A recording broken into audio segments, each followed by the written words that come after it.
अस्सलामुअलैकुम, I am Mohammad Hasan Hashmi और आज हम बात करने जा रहे हैं कंप्यूटर साइंस के बीएससी यानी एडीएस पार्ट 2 के गेस्ट पेपर्स के हवाले से। याद रखिएगा, हम 2 सालों में एडीए पार्ट 1 और एडीए पार्ट 2 में टोटल कंप्यूटर साइंस की 4 किताबें पढ़ते हैं।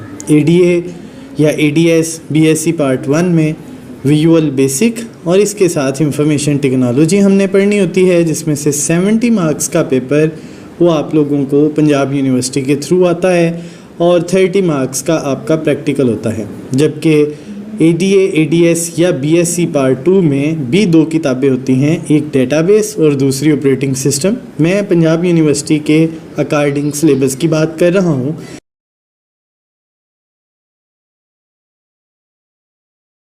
आज से पहले अगर आपने इस चैनल को सब्सक्राइब नहीं किया तो आप इस चैनल को सब्सक्राइब कर लें ताकि हर आने वाली नई वीडियो वो आप तक बआसानी पहुंच सके। इस हवाले से मैंने अपने तजर्बे और पास पेपर्स को बुनियाद बना के आप लोगों के लिए गेस्ट वो प्रिपेयर किए हैं और मुझे उम्मीद है इंशाल्लाह मैं इस बात पे गारंटी देता हूँ कि आप लोगों को अगर ये वाले टॉपिक्स जो मैं चैप्टर के अंदर नॉमिनेट करने जा रहा हूँ, अगर आप लोगों ने ये प्रिपेयर कर लिए तो आप लोग फुल मार्क्स अटेन कर सकेंगे। सबसे पहले हम बात करते हैं डेटाबेस की। डेटाबेस में अगर हम चैप्टर वाइज क्वेश्चंस की बात करें तो लॉन्ग क्वेश्चंस में आप लोगों को सिर्फ total chapter wise 6 long question बताऊंगा। इन 6 लॉन्ग क्वेश्चंस को अगर आप लोगों ने बहुत डिटेल में और अच्छे तरीके से प्रिपेयर कर लिया तो इस बात की गारंटी है कि इंशाल्लाह आपका 1 नंबर भी यहाँ से ज़ाया नहीं होगा।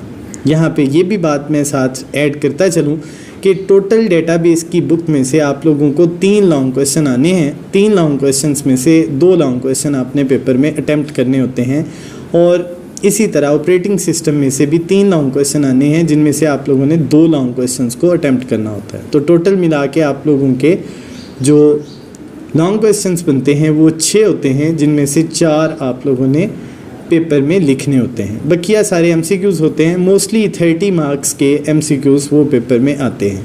तो हम बात करने जा रहे हैं डेटाबेस की। चैप्टर नंबर 1 और चैप्टर नंबर 2 की अगर हम डेटाबेस में बात करें तो इसमें सिर्फ 2 क्वेश्चंस बनते हैं। एक डेटाबेस के बेसिक्स, जिसमें डेटा, इंफॉर्मेशन, प्रोसेसिंग साइकिल, फिर उसके बाद अगर हम बात करें मेटा डेटा की, और बहुत ब्रीफ डेफिनेशंस चैप्टर नंबर 1 में आप लोगों को नज़र आ जाएंगी। वो सारी की सारी डेफिनेशंस आप प्रिपेयर करिएगा। आम तौर पे ऑड ईयर्स के अंदर इन डेफिनेशंस में से क्वेश्चन पूछे जाते हैं, नहीं तो एमसीक्यूज़ यहाँ से लाजमी तौर पे आते हैं। उसके बाद चैप्टर नंबर 2 की अगर हम बात करें तो वहाँ से database models, record based model आम तौर पे ये पूछा जाता है। उसमें हायरार्किकल मॉडल, नेटवर्क मॉडल और रिलेशनल मॉडल, ये तीनों विद डायग्राम और इनके करैक्टरिस्टिक्स, इनके एडवांटेजेस और डिसएडवांटेजेस, इनको ब्रीफली आप लोगों ने डिस्क्राइब करना होता है। फिर चैप्टर नंबर 3 की अगर हम बात करें तो यहाँ से शोर शॉर्ट ER डायग्राम वो आपके पेपर में एक लॉन्ग क्वेश्चन के तौर पे आती है। और प्रीवियस 10 सालों के पेपर अगर आप उठा के देखें तो 8 क्वेश्चंस वो ER डायग्राम के पंजाब यूनिवर्सिटी के पेपर में वो ज़रूर आए हैं। इसलिए ER डायग्राम वो आप लोगों ने लाजमी प्रिपेयर करना है। उम्मीद है कि आपके टीचर्स ने आप लोगों को बहुत अच्छे तरीके से ER डायग्राम्स की प्रैक्टिस करवाई होगी। मेरे पास टाइम कम है, वरना मैं आप लोगों की इसमें बेटरली प्रैक्टिस करवा देता, और मुझे उम्मीद है कि आप लोग इस टॉपिक को प्रिपेयर करने के बाद इस काबिल हो जाएंगे कि आप ये लॉन्ग क्वेश्चन अटैम्प्ट कर पाएँ। चैप्टर नंबर 5 की अगर हम बात करें तो यहाँ पे टोटल 2 लॉन्ग क्वेश्चंस बनते हैं। उनमें से डेटाबेस कीज़ प्लस उनके टेबल्स, ये लाजमी याद रखिएगा, जब कीज़ का लॉन्ग क्वेश्चन आता है तो इसमें आप लोगों ने टेबल्स को ज़रूर बनाना होता है। और इसके साथ नॉर्मलाइजेशन की अगर मैं बात करूँ तो नॉर्मलाइजेशन थ्योरेटिकल क्वेश्चन आमतौर पर नहीं आता। इसमें आप लोगों को एक टेबल पहले से दिया जाता है और कहा जाता है normalise the relation up to 3rd normal form. आप लोगों ने स्टेप बाय स्टेप, यानी पहले 1st नॉर्मल फॉर्म में, फिर 2nd नॉर्मल फॉर्म में, फिर 3rd नॉर्मल फॉर्म में उसको कन्वर्ट करना होता है और फाइनली जो आउटपुट आती है वो आप लोगों ने सिंपली उसको डिफ़ाइन और डिस्क्राइब करना होता है। और ये लॉन्ग क्वेश्चन भी कंपलसरी है। पिछले 10 साल के पेपरों में 6 दफ़ा तकरीबन नॉर्मलाइजेशन का क्वेश्चन पेपर में आ चुका।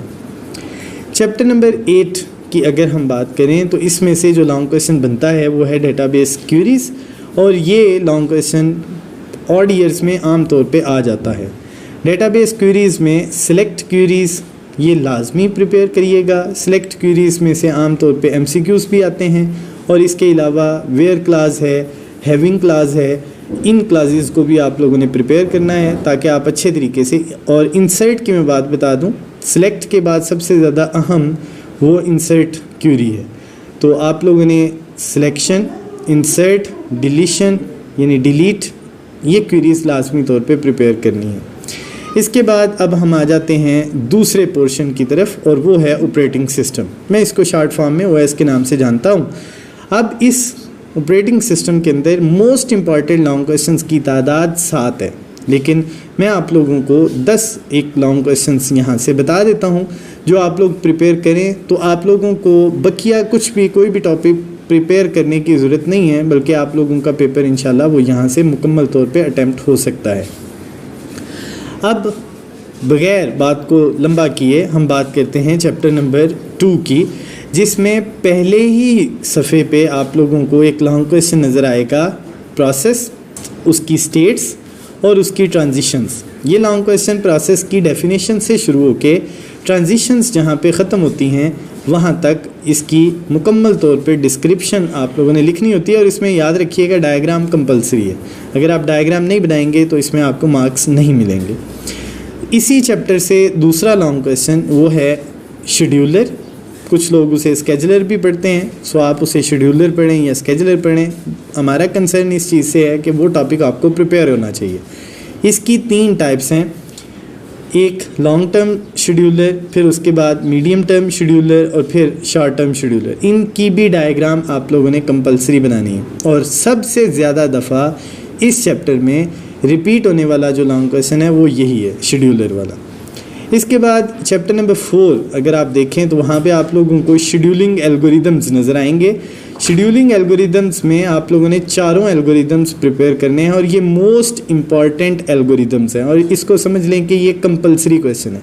आप लोगों को ब्रीफली डिस्क्राइब करने के लिए शेड्यूलिंग एल्गोरिदम्स वो नहीं आएंगे, बल्कि आप लोगों को एक टेबल दे दिया जाएगा और कहा जाएगा कि आपने किसी एक एल्गोरिदम की मदद से इसको इवैल्यूएट करना है। प्रीएम्प्टिव या नॉन प्रीएम्प्टिव अप्रोच को यूज़ करते हुए, चाहे फर्स्ट कम फर्स्ट सर्व, चाहे शॉर्टेस्ट जॉब फर्स्ट, चाहे प्रायोरिटी, चाहे राउंड रॉबिन, इन चारों में से कोई भी एल्गोरिदम वो आपसे पूछा जा सकता है, और गिवन टेबल के अकॉर्डिंग आप लोगों ने उसको इवैल्यूएट करना होगा। उम्मीद है कि आपके टीचर्स ने आपको इस हवाले से बेटर अंडरस्टैंडिंग्स दी होंगी। चैप्टर नंबर 6 की अगर हम बात करें तो यहाँ पे एक ही क्वेश्चन है, डेडलॉक, और इसकी 4 स्टेट्स हैं। वो आप लोगों ने चारों की चारों स्टेट्स को पढ़ना भी है। प्रिवेंशन भी इसमें करिएगा, और इसके अलावा अगर हम बात करें डेडलॉक की तो डेडलॉक अवॉइडेंस का एक छोटा सा मुख्तसर सा टॉपिक है जिसमें से एमसीक्यू लाजमी तौर पे पूछा जाता है, इसलिए उसको भी प्रिपेयर करिएगा। चैप्टर नंबर 7 में 2 अहम तरीन टॉपिक हैं, एक वर्चुअल मेमोरी और साथ में page replacement algorithms. Virtual memory ये आमतौर पे कम आता है, ये एमसीक्यू के हवाले से है। फिर इसमें पेज रिप्लेसमेंट के एमसीक्यूज़ हैं, डिस्पैचर है, ये छोटे मोटे एमसीक्यूज़ हैं जो आप लोगों ने साथ साथ प्रिपेयर करने हैं।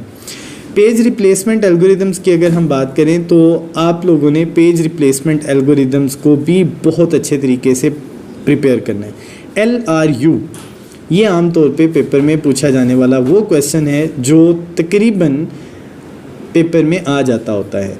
NRU, LRU ये दोनों लाजमी तौर पे प्रिपेयर करिएगा, और बकिया रिमेनिंग जो पेज रिप्लेसमेंट एल्गोरिदम्स हैं उनको भी लाजमी तौर पे प्रिपेयर करिएगा। इसमें भी डायग्राम जो टेबलर फॉर्म के अंदर या एक टेबल या एक आप समझ लें स्ट्रिंग आप लोगों को दी जाएगी, उस स्ट्रिंग को आप लोगों ने इवैल्यूएट करना है through the page replacement algorithms.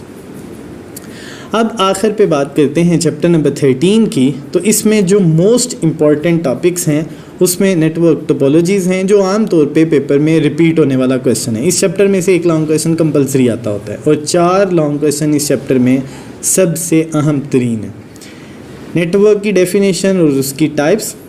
Further आप लोगों ने नेटवर्क की जो 3 टाइप्स पढ़ी हैं, local area network, metropolitan area network और वाइड एरिया नेटवर्क, तो वो इसमें आप लोगों ने डिस्क्राइब करनी है। फिर OSI मॉडल है, आप लोगों ने उसकी 7 लेयर्स पढ़ी हैं, तो उनको आप लोगों ने जिस तरतीब से पढ़ा है उसी तरतीब से, यानी एप्लीकेशन लेयर से फिज़िकल लेयर तक तरतीब से उसको लिखना है। TCP/IP सूट की अगर हम बात करें तो ये इस चैप्टर में 4th इम्पॉर्टेंट लॉन्ग क्वेश्चन। अब ओवरऑल अगर मैं बात करूं तो सिर्फ इन टॉपिक्स को प्रिपेयर करके आप देखिएगा कि इंशाल्लाह आप लोग अपना पूरा पेपर वो अटैम्प्ट करने, ना सिर्फ अटैम्प्ट करने बल्कि बहुत अच्छे तरीके से अटैम्प्ट करने के काबिल हो जाएंगे। दुआओं में याद रखिएगा। अल्लाह हम सबका हामी नासर हो। अल्लाह निगहबान।